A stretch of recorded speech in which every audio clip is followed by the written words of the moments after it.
Hello, I'm Darren Magee, and the topic for today's video comes from questions asking if I would outline the nature of and the different kinds of covert abuse. Now, covert abuse is typically associated with a covert, sometimes referred to as a vulnerable narcissist. And although there are many similarities with overt narcissism, such as entitlement, a lack of empathy, and being disagreeable, covert narcissism differs in the sense that what we often see is introversion, a sense of helplessness and shyness, rather than extroversion and arrogance. An overt narcissist can throw a stone and laugh. A covert narcissist can throw a stone, say that it wasn't me that hurt you, it was the stone, deny the victim is in pain, and then weep openly because the victim was rude to their favorite stone. With overt narcissism, the abuse is often in your face. It is aimed at being destructive, at humiliating and domineering, even if it's disguised as humor or righteousness. With covert narcissism, the abuse is often under the radar. It is insidious by nature. It makes victims doubt their own sanity. It isn't abuse, it's for the greater good. It's in their own best interest, or it's in the best interest of the relationship. With overt narcissism, people figure out pretty quickly that they're being bullied, they're being mistreated. With covert narcissism, many victims aren't sure whether or not they're being abused or whether or not they are the abuser. So although there are many overlaps in the tactics with both overt and covert narcissism, there are still differences, and I will outline them in this video. And for the sake of the video, I will just refer to partner. However, the dynamics could apply to any kind of long-term relationship with a covert narcissist, be it a friend, a parent, a family member, whatever. So to start with, covert abuse typically begins with a process of laying a few foundations. When meeting a covert narcissist for the first time, they're usually struggling or living with some kind of difficulty or challenge, or they have some kind of tragic backstory. Now, these things may well be true, but more often than not, they may be exaggerated or even just made up. But what they're doing is they are setting in place their future get out of jail free card. These issues are also used to reel people in, to rescue them. They want to be helped, but no one and nothing can take away their pain or their struggles. There is constant negativity, but they are trying to be positive in spite of all their issues. And regardless of how the narcissist behaves, the partner has to tread carefully in case they cause further upset and pain. In the early days of the relationship, covert narcissists claim to be good listeners. They are sensitive, caring, and empathetic, and yet they show poor listening skills. They're either off in a world of their own or thinking about how they can turn the conversation into being about them, or maybe thinking how they can use this information at a later date. And it's as the relationship develops you begin to see the poor listening. They can answer a completely different question to the one that's just been asked. They can talk over the top of someone about a completely different subject.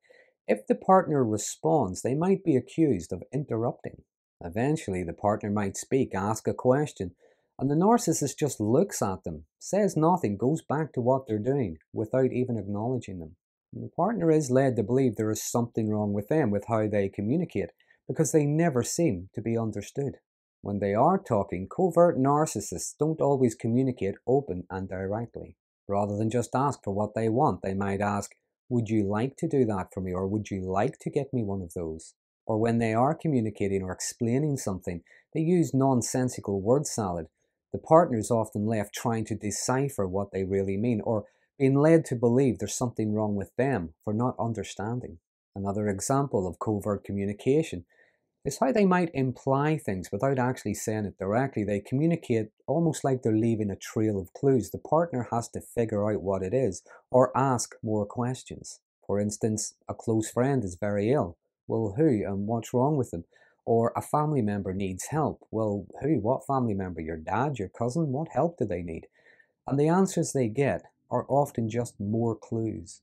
Covert narcissists can shame by bringing others in. They might say things like, "Other people have noticed this about you," or "Other people were shocked when they heard that you whatever." This can lead victims to doubt themselves even further, and sometimes it has the effect of them avoiding certain people because they fear their opinions. This further adds to the isolation. Like all narcissists, covert narcissists live in a fantasy world of being special and important. They fantasize about a better life, but do nothing about it. In fact, many sabotage themselves and their partners just to stay in a state of unfulfillment. They fantasize about having a better partner and tend to compare their partners unfavorably to others as they continually criticize their efforts. And as much as they may treat their partners as if they don't matter, they can be quite possessive and jealous of them. They might accuse them of cheating without having any evidence, or flirting with people just because they said hello. And they might even use excuses like it's because their last partner cheated on them, it is their low self esteem, it is their insecurity. And what we see here is a recurring theme with covert narcissism. It is them attacking, sometimes with venom, but they attack from the position of victimhood. As I said earlier, the partner has already been conditioned to believe that they are wounded and hurt, so they must be treated with kid gloves. They need reassurance because of all the terrible things that have happened to them. And if the partner does speak up or speak out, covert narcissists might suddenly behave as if they are terrified. So the partner has to back down, reassure them and comfort them, even apologize for re-traumatizing them. And just like with overt narcissism, covert narcissists aren't comfortable with intimacy. They tend to shift away from it, shy away from it. Overt narcissists will set a lot of ever-changing, shifting standards and conditions that their partners will never meet, so they're led to believe that they're not good enough. Although covert narcissists do the same, there can be a difference in approach. A common excuse for a lack of connection or a lack of intimacy might be something like, the relationship isn't perfect enough. If the partner were to ask, well, what would make it perfect? You generally can't answer. They might just give a vague answer like, I'll just know, I'll feel it, or if you really love me, you wouldn't have to ask. And here we see the victims being led to believe they are responsible for their own rejection, their own neglect, their own abuse, but unable to do anything to change it. Next, a common characteristic of narcissism is being disagreeable. With covert narcissism, we see no compromise on anything. Their feelings are evidence. They might claim to be principled or to have too much self-respect for themselves, but again, we see little evidence of that in their behavior. Anything the partner needs is unreasonable. It creates a burden. Anything that they want, they will keep on by wearing the partner down, not respecting their boundaries, not respecting their no. It's not uncommon that when they do hear the word no, covert narcissists will go into victim mode, collapse in a depression, just want the world to end. There is no interest in resolution, only winning, only getting what they want. Next, a covert narcissist can see that their partner is hurting, but might not understand why. After all, they are entitled to behave the way they do, make whatever demands they want. Due to their lack of empathy, they either don't care, or they don't understand, or just refuse to accept that it has anything to do with their behavior. There must be something else going on with the partner, something they must sort out themselves, because it is having an impact on their relationship. And that being said, covert narcissists can agree to things, they can be accommodating at times, but have no intention of following through with what was agreed. They can change their minds very quickly, or perhaps they just agreed to it to keep the other person quiet. There's no challenging them for not honoring anything that was agreed. They might even just claim they don't remember the conversation, or that is not what they said.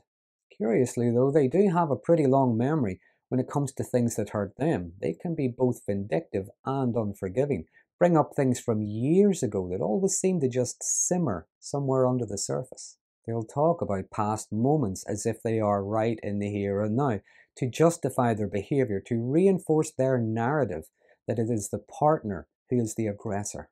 Partners are led to believe that they are inherently wrong, bad and wicked for hurting a hurt person. Now, with covert narcissism, what we sometimes see are moments of clarity, moments of honesty, but they don't last long. For instance, they may see they've went too far, they really have hurt their partner, and they may apologize, but they can't hold that for long. It very quickly becomes a justification of why they had to behave that way, or what the partner did to provoke that. There may be moments of honesty. They might say, if I were to agree with you, or if I were to say yes, it feels as if you're in control, you have power over me. But again, that becomes quickly retracted if there's any further exploration or acknowledgement of that level of honesty. They might realize that both parties are unhappy and something needs to change, but struggle to accept their part in the difficulties. They just dig their heels in, expect the other person to just accept it or be more accommodating or to change to suit them. If the partner is leaving, they may feel genuine regret. They do not want the partner to go. They may even ask, are you prepared to give it another try? Can we try this again? But they would struggle to answer if the partner were to ask, what would be different? And the now ex-partner is vilified for abandoning them. So to summarize, covert narcissists see pain, suffering, and grief everywhere. They never really show any kind of optimism, and they abuse while claiming to be in pain and anguish. They abuse while claiming to love. They abuse while claiming they're only trying to iron out the flaws in the partner. They want to be both adored and rescued, but their tactics often erode the souls of anyone who comes close. They push them away and then claim that they are the victim. They abuse and manipulate through blaming and shaming, shutting down conversations, so there's never any resolution or moving forward. They're both envious and jealous. Their constant need for attention has them feel uncomfortable if others, even their own children, are receiving any. And just like an overt narcissist, you never really get to know them, only about them and only what you can discern from that repeated pattern of behavior. So that's a brief outline of the insidious nature of covert abuse. As always, there are many things I could have added. Please feel free to use the comments section below. There are some interesting conversations start around these videos. But if you find this video interesting, please consider subscribing to my channel. And until next time, thanks for watching. A narcissist can wet the bed and blame the blanket. A covert narcissist can wet the bed and then blame someone else for not going to the bathroom for them.